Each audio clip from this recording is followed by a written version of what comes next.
Vegetarians non vegetarians కూడా ఇష్టపడేటటువంటి ఒక recipe, అది ఇంకేదో కాదు, మిల్ మేకర్ పులావ్. ఈ మిల్ మేకర్ పులావ్ని తయారు చేసుకోవడానికి ఒక గిన్నెలో వేడి నీళ్ళు పెట్టుకొని దాంట్లో మిల్ మేకర్లను వేసి ఒక 10 నిమిషాలు అలానే వదిలేయాలి. ఈలోపు బాసుమతి రైస్ని చక్కగా కడుక్కొని ఒక అరగంట పాటు నానబెట్టాలి. మనం ఎప్పుడైతే 10 నిమిషాల పాటు వేడి నీళ్ళల్లో వేసి ఉంచిన మిల్ మేకర్లని నీళ్ళు మొత్తం పిండుకొని దాంట్లో ఉప్పు, కారం, పసుపు, జీలకర్ర పొడి, ధనియాల పొడి, కొంచెం పెరుగు ఇవన్నిటిని యాడ్ చేసుకొని దాంతోపాటుగా కొంచెం గరం మసాలా కూడా యాడ్ చేసుకుని చక్కగా కలిపి ఒక హాఫ్ అన్ అవర్ మ్యారినేట్ చేసుకోవాలండి. దీంట్లో నిమ్మకాయ రసం కూడా యాడ్ చేసుకుంటే మంచి టేస్ట్ వస్తుంది.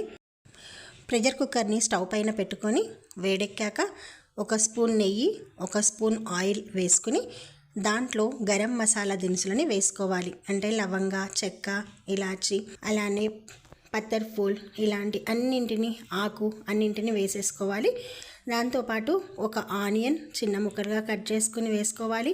3-4 పచ్చిమిర్చిని ముక్కలుగా చేసుకుని వేసుకుని అవన్నీ ఫ్రై అయ్యాక కొంచెం అల్లం వెల్లుల్లి, సాల్ట్ వేసుకుని దాంట్లోనే ఒక చిన్న టమాటోని ముక్కలుగా కట్ చేసుకొని వేసుకొని ఇది మొత్తం మగ్గిన తర్వాత దాంట్లో మనం మ్యారినేట్ చేసి పెట్టుకున్నటువంటి మిల్ మేకర్స్ని వేసుకొని కాసేపు ఫ్రై చేయాలి.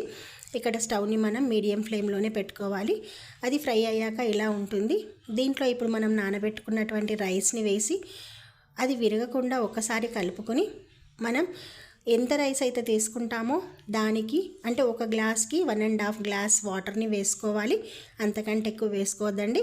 సాల్ట్ టేస్ట్ చూసి ఏమైనా తక్కువ అనిపిస్తే మళ్ళీ వేసుకొని మూత పెట్టి 2 విజిల్స్ వచ్చిన తర్వాత స్టవ్ ఆఫ్ చేసి ప్రెషర్ పోయిన తర్వాత ఓపెన్ చేసి చూస్తే ఎంతో టేస్టీగా ఉండే పులావ్ రెడీ అయిపోతుంది.